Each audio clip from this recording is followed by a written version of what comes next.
Good morning, viewer. Welcome to our first active. Here's the breaking news. Yes, there is a consensus among G20 nations over sustainable development and food security, but political navigation is required to address Ukraine debate.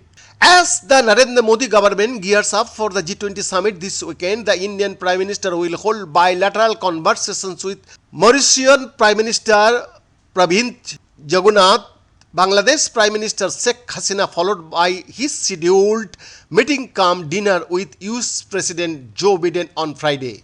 He will meet French President Emmanuel Macron on Sunday and hold talks with Comoros President Azali Assoumani as chairperson of the African Union also during the summit weekend. It was at PM Modi instance that the African Union was invited to the G20 summit with India, focusing on economic growth and development of pandemic-hit global south. African nations are reeling under Belt Road Initiative debt with Chinese Exim Bank's sweeping debt for equity in major infrastructure projects like sports, railroads and highways in that continent. Even though PM Modi will be hard pressed for time as the host, there is a possibility of more bilateral meetings during the summit provided the travel schedules of the VVIP visitors match. It is understood that the G20 Sherpa and Secretariat briefed PM Modi about all the relevant issues of the summit, and a briefing of the Union Council of Ministers is scheduled before the summit kicks off.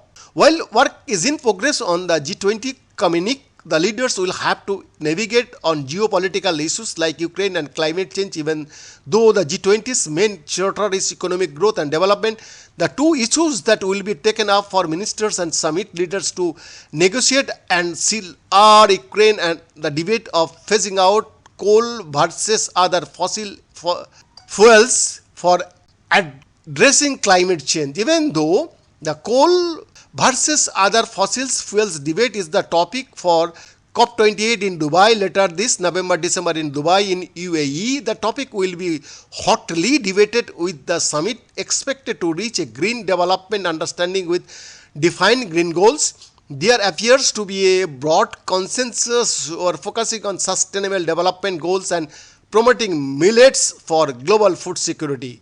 On his part, Prime Minister Narendra Modi is committed to the economic upliftment of the global south with a special focus on Africa, which has been rushed hit by the global pandemic and is in need of assistance from the G20 group to recover and counter political instability sweeping parts of the continent. Bien, that's the report for